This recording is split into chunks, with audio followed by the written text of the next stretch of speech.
tree demon. What is it? Probably exposure. Indecent exposure. Indecent exposure, that's what I was thinking. He was... Like, I mean, it's a demon that lives in my house, so it must be a good guy. Alright, we're good now? It's fine now? That's good. That's good. Alright. Subscribe if it's fine. Okay, whatever. Alright. Okay, okay, wait. We can... Thank you. If I'm possessed, dude, I'm kicking you out of my house. Go somewhere else. Go get a hotel. I don't care. Dude, if you get possessed, that gives... I'm going to bed,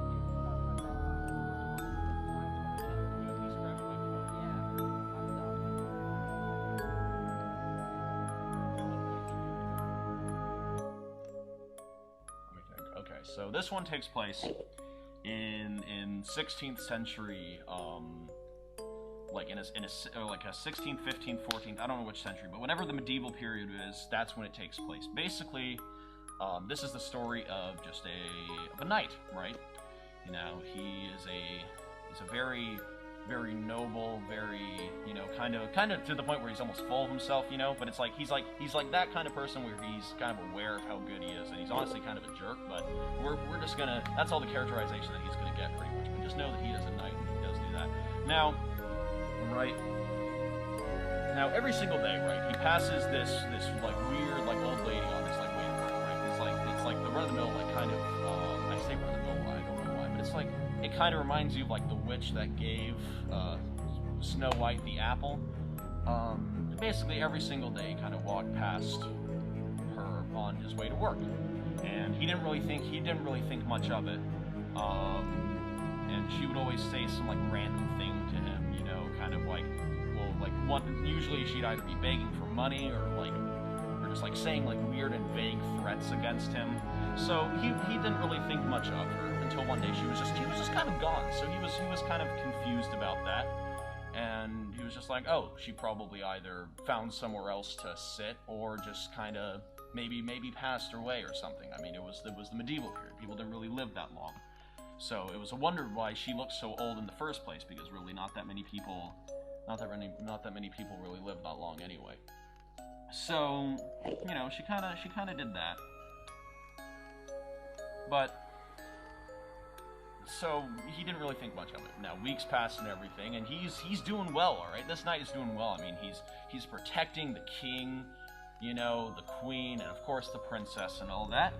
Until right, one of these days the princess goes missing, and no one knows why.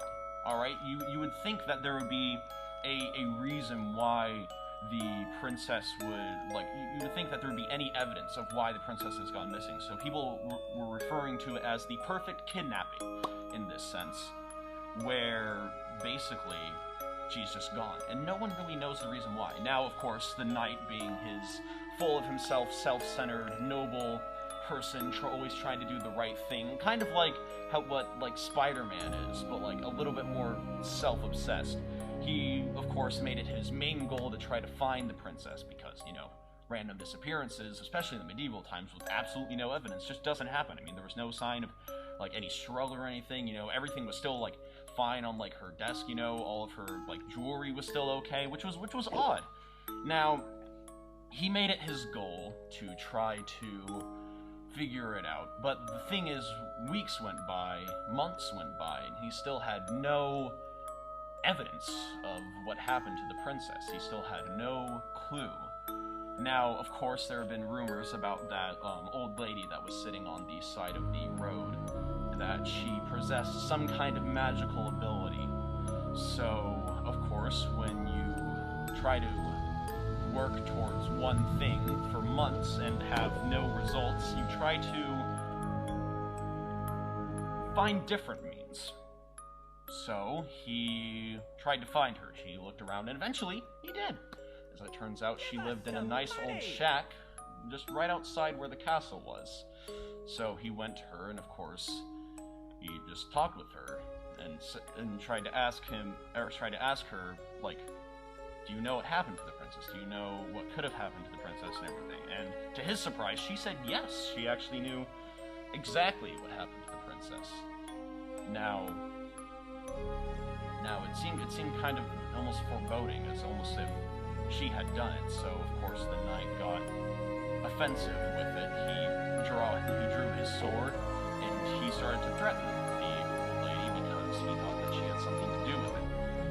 Now, the old lady, in the face of almost certain death, didn't really seem to be that scared at all, actually. In fact, she seemed almost happy to be facing the sharp end of a sword, which was unsettling for the knight. He didn't understand why she was so excited to be threatened this way. Now, when asked why she was so smug, she simply said, "You know you can't kill me, because I have what you need." And the knight had only really one thing in mind. I mean, obviously, she has the princess. She was the one that stole the princess in the first place, right? So this must be what it is. Now, in the old lady's shack, there was a section that was kind of off limits with a curtain. Now, obviously, if you were to hide a person from the law and everything, it would be behind that little curtain and everything. So the knight pushed past her and then opened up the curtain, and it was odd because he didn't really find much. I mean, the thing that he did find actually was a perfect replica of the princess's room. But the odd thing is that there just was simply no princess. Was not there. But he did notice that there was one thing different, however,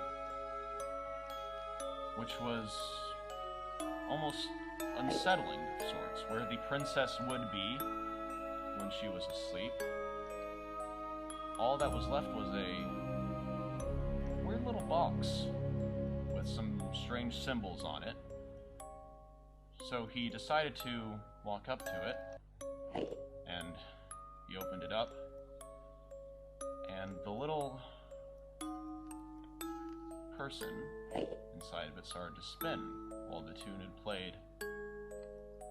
Yet again, now it was a somber tune, but the odd thing about the figure inside of the box is that it was that of the princess.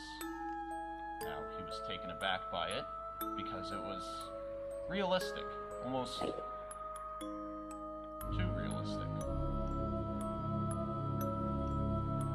Frighteningly realistic.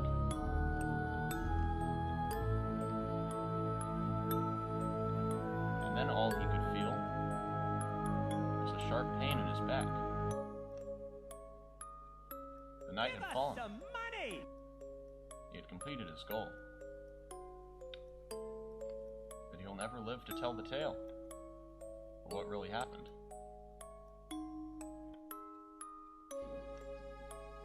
Why am I just getting a call? I do not know why. Okay, anyway. Let me tell you guys the story. So, there once... Okay. There once... The year is like 1978, right? There is a kid, you know, he's a regular kid, you know, your run-of-the-mill, like, kid that would be, like, the main character in one of these types of stories, you know? So, you know... The year is like that. It's like sometime in the 1970s, right? This is a kid, probably about 15 to 16, right? And he finds this one of these days, right? He's just going home from school and everything, right? Lag, I'm gonna kill something, but you know what? That's okay. You guys can still hear me, right? You can still hear me through the lag, right? You can still hear me through the lag. And that's all that matters, right? Right? And alright. Are we good? I think we're good. Hopefully. I do not know. Because my internet is not working. Okay, I'll just continue the story. So basically, right, kid in the 1970s, on his way home from school, one day he finds a box. Now, this box was interesting. It had some symbols on it. I mean, it's just like, you would think it's like an ornate kind of thing that, like, is used to hold, like, these, like, random stones, you know, that you would, like, find in, like, your grandmother's house or something. You know, you would open it up and you'd find, like, stones or rocks or whatever. This one had like a nice little lock on it, you know, and he was, you know, kind of confused about it. But I mean, if you find a locked box, right, you're gonna take it and you're gonna figure out, try to find out what's inside and everything, right? But the thing is, right, he didn't really have any methods of unlocking the box, right? His parents didn't let him go towards the tool chest or anything, so opening it up by brute force is, well, just not going to work, and obviously there's no way that he can find the key because, well, it's just a random box now. The interesting thing is that he would just keep it right next to him on his little bedstand while he was going to sleep every single night. And, well, little by little, he started to notice just different things. You know, he would wake up, the box would be a little bit, you know, rotated sometimes, but he would just think, oh, I just probably put it like that before I fell asleep. You know, pretty run-of-the-mill stuff. Right, chat? Right? So, basically, right, he has this little lockbox. Doesn't think much of it. Then, one night, he goes to sleep, and then wakes up. Except, can't really move all too much. Now, he had known about sleep paralysis and everything, and he was aware of it, so he was just like, kind of like, oh, okay. You know, this is just one of those things where it kind of happens. So, he didn't really think much of it. Then he looked to his left, looked to his right, his eyes could still move and everything, and he seemed to be okay. Didn't really think much of it. Then he woke up, the box was still there. So, this continued to happen, though, more and more frequently. He would wake up, so to say, but not be able to move every single time. And he didn't think much of it, because he had experienced sleep paralysis before in the past. Now, one night, it was a little too hot, you know? It was a little too hot in his room, so he decided to sleep without his covers, you know? As you do. And that day, when he woke up and was in the state of sleep paralysis again, he always thought that it was because it was sleep paralysis was the reason why he was not able to move. But the real reason why he was not able to move was because there was an open box on his chest and chains around his wrists and legs. He was stuck there. And obviously, when you're chained down to a bed with an open box in front of you, you scream. Hey, look at that high-waisted man. He got feminine But when he screamed, all that really came out was just a nice little music box melody. And he noticed the little ballerina in the box slowly spinning. Except it was no ballerina. It was him. The box was meant for him.